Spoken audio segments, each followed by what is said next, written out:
पड़ोसी मुल्क के राजनयिक मिशन में हुई तोड़फोड़ ने भारत बांग्लादेश के बीच तनाव को और बढ़ा दिया। हालांकि राजनयिक मिशन में हुई तोड़फोड़ मामले में 7 लोगों को गिरफ्तार किया गया है। वहीं परिसर में घुसपैठ के मामले में 4 पुलिस अधिकारियों के खिलाफ कार्रवाई भी की गई। और इस बीच बांग्लादेश में भारतीय उच्चायुक्त को तलब कर घटना का विरोध जताया गया है। और अब खबर असम से। बांग्लादेश में हिंदुओं के खिलाफ अत्याचार को लेकर प्रदर्शन हो रहे हैं। विरोध प्रदर्शन इतना तेज हो गया है कि श्रीभूमि जिले में सैकड़ों लोगों ने बांग्लादेश बॉर्डर की ओर जाने की कोशिश की है। इस बीच व्यापारी भी विरोध में उतर आए हैं। पीटीआई को बताया कि ड्यूटी में कथित लापरवाही के लिए पुलिस कर्मियों पर कार्रवाई की गई है। घटना की निंदा करते हुए मुख्यमंत्री माणिक साहा ने कहा, घटना की निंदा करता हूँ। शांतिपूर्ण विरोध की अनुमति दी जा सकती है, लेकिन इस तरह का व्यवहार स्वीकार्य नहीं है।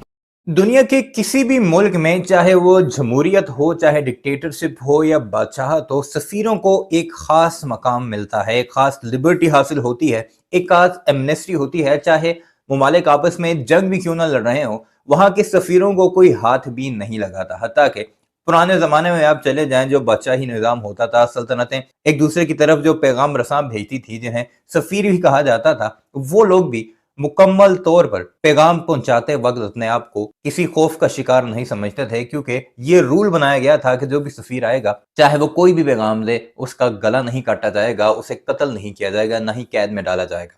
लेकिन अब हमारे पड़ोसी मुल्क भारत में जाएं, आज से 2 रोज कबल बांग्लादेश के हाई कमीशन पर वहां की कट्टर हिंदू तंजीमें हमला करती हैं। वहां पर पुलिस और फौज के सामने डिप्लोमेट्स की पिटाई करती हैं, उन्हें मारती हैं, कपड़े फाड़े जाते हैं। लेकिन ना तो पुलिस टस से मस होती है और ना ही भारतीय सरकार कोई एक्शन लेती है। और 2 रोज बाद अब ये खबर भी लगाई गई, हालांकि पहले भारत का मीडिया खामोश था, बांग्लादेश ने काफी एहतजाज किया, वहां पर प्रोटेस्ट भी हुए। अब जाकर भारत का मीडिया एक छोटी सी खबर लगाता है कि हमने 7 पुलिस एहलकारों को मुअत्तल भी कर दिया है, उनके खिलाफ कार्रवाई करेंगे, और साथ ही प्रोटेस्टर्स को भी, जिनकी तादाद भी 7 ही बताई गई है, उन्हें भी गिरफ्तार किया गया है कि वो हाई कमीशन में क्यों घुसे हैं और डिप्लोमेट्स को क्यों मारा है। जबकि दूसरी तरफ बाकायदा तौर पर बांग्लादेश भी अब सामने आ चुका है और उसने मुतालबा किया है कि अगर तुम लोग उन्हें सजा नहीं देते तो हम मुकम्मल तौर पर भारत के साथ डिप्लोमेटिक रिलेशन खत्म कर देंगे।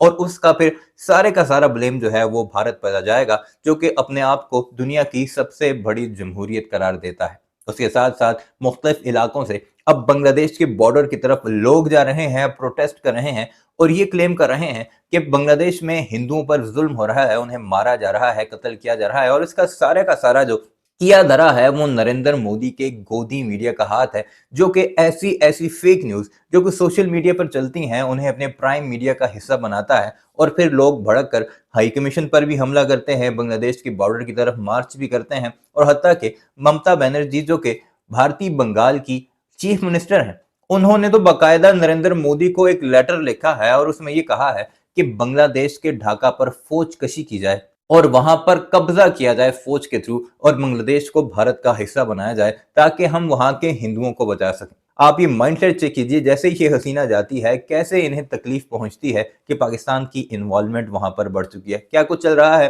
बांग्लादेश और भारत के दरमियान, किस तरह 2 नेशंस अब एक दूसरे के सामने बाकायदा खड़ी हैं और किसी वक्त एक छोटी सी चिंगारी इसे जंग का रूप दे सकती है। आइए आपको दिखाते हैं भारतीयों की जुबानी। बांग्लादेश में हिंदुओं पर हो रहे अत्याचार का विरोध अब भारत में भी देखने को मिल रहा है। पहले अगरतला और कोलकाता के 2 अस्पतालों ने बांग्लादेशी नागरिकों के इलाज पर रोक लगाने का फैसला किया और फिर अगरतला में पड़ोसी मुल्क के राजनयिक मिशन में हुई तोड़फोड़ ने भारत बांग्लादेश के बीच तनाव को और बढ़ा दिया। हालांकि राजनयिक मिशन में हुई तोड़फोड़ मामले में 7 लोगों को गिरफ्तार किया गया है। वहीं परिसर में घुसपैठ के मामले में 4 पुलिस अधिकारियों के खिलाफ कार्रवाई भी की गई। और इस बीच बांग्लादेश में भारतीय उच्चायुक्त को तलब कर घटना का विरोध जताया गया है। साथ ही बांग्लादेश ने अगरतला में अपनी काउंसलर सर्विस भी बंद करने का ऐलान किया है। दरअसल 2 दिसंबर को अगरतला में स्थित बांग्लादेश के सहायक उच्चायोग में कथित तौर पर कुछ लोगों ने घुसकर तोड़फोड़ की और हंगामा मचाया। इस घटना को लेकर भारतीय विदेश मंत्रालय ने निंदा की और कार्रवाई करने के आदेश भी दिए। घटना पर पश्चिम त्रिपुरा के एसपी किरण कुमार ने पीटीआई को बताया कि ड्यूटी में कथित लापरवाही के लिए पुलिस कर्मियों पर कार्रवाई की गई है। वहीं इस घटना को लेकर new capital complex police station में स्वतः संज्ञान लेते हुए मामला दर्ज किया गया है। घटना में कथित संलिप्तता के लिए अब तक 7 लोगों को गिरफ्तार भी किया गया। पुलिस ने घटना की जांच शुरू कर दी और कानून के अनुसार कदम भी उठाएगी।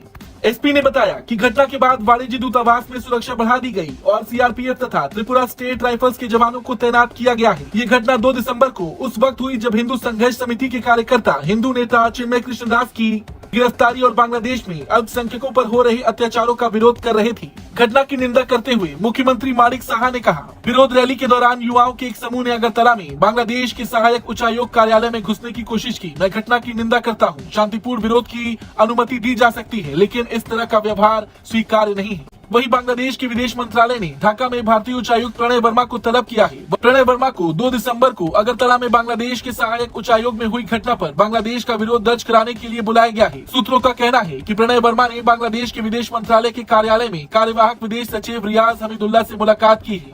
और अब खबर असम से। बांग्लादेश में हिंदुओं के खिलाफ अत्याचार को लेकर प्रदर्शन हो रहे हैं। विरोध प्रदर्शन इतना तेज हो गया है कि श्रीभूमि जिले में सैकड़ों लोगों ने बांग्लादेश बॉर्डर की ओर जाने की कोशिश की है। इस बीच व्यापारी भी विरोध में उतर आए हैं। हमारी ये खास रिपोर्ट।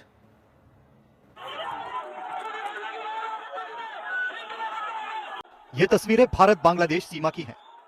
सीमा से लगे असम के श्रीभूमि जिले में घमासान छिड़ गया। प्रदर्शनकारियों और सुरक्षा बलों में जमकर भिड़ंत हुई।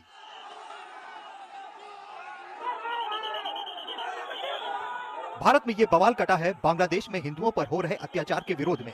विरोध प्रदर्शन इतना तेज हो गया कि श्रीभूमि जिले में सैकड़ों कार्यकर्ताओं ने बांग्लादेश बॉर्डर की ओर कूच करने की कोशिश की। सीमा पर मौजूद पुलिस और बीएसएफ के जवानों ने उन्हें रोकने की कोशिश की। हालात कितने खराब हो गए ये आप देख सकते हैं। बांग्लादेश में हिंदू साधुओं की गिरफ्तारी का विरोध हो रहा है। ये लोग इस्कॉन से जुड़े चिन्मय कृष्णदास को छोड़ने की मांग कर रहे हैं।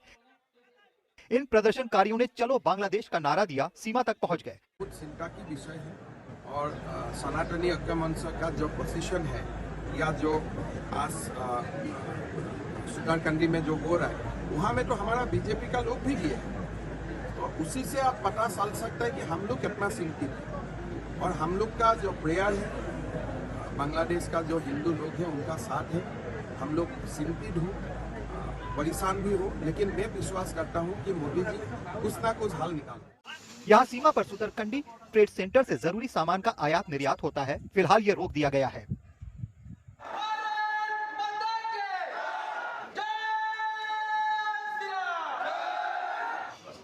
बांग्लादेश से बड़ी संख्या में लोग त्रिपुरा की राजधानी अगरतला में इलाज कराने के लिए आते हैं। फिलहाल यहाँ के एक बड़े निजी अस्पताल ने इस पर पाबंदी लगा दी है। बताया जा रहा है कि अस्पताल के अंदर बांग्लादेश से आ रहे लोगों के इलाज को लेकर विरोध हुआ था। बांग्लादेश के लोगों को अभी सर्व नहीं करना है क्योंकि उन्होंने ना हमारा अपमान किया है, हमारे लोगों के साथ बहुत बुरा सलूक भी किया है। इसी भावना के साथ मैं आपको आश्वासन देता हूं कि हम उस देश के लोगों को कोई भी सर्विस नहीं दे रहे हैं। यूनुस के नेतृत्व वाली अंतरिम सरकार ने सत्ता की बागडोर संभाली। सरकार के बदलते समय यहाँ हिंदुओं पर कई हमले हुए। हालात अभी तक सही नहीं हुए हैं, जिसका विरोध भारत में अब बढ़ता जा रहा है। वीडियो अपने मुलाहिज़े की कमेंट सेक्शन में इस बारे में अपनी राय का इजहार जरूर कीजिएगा और हमारे इस चैनल को भी जरूर सब्सक्राइब कीजिएगा।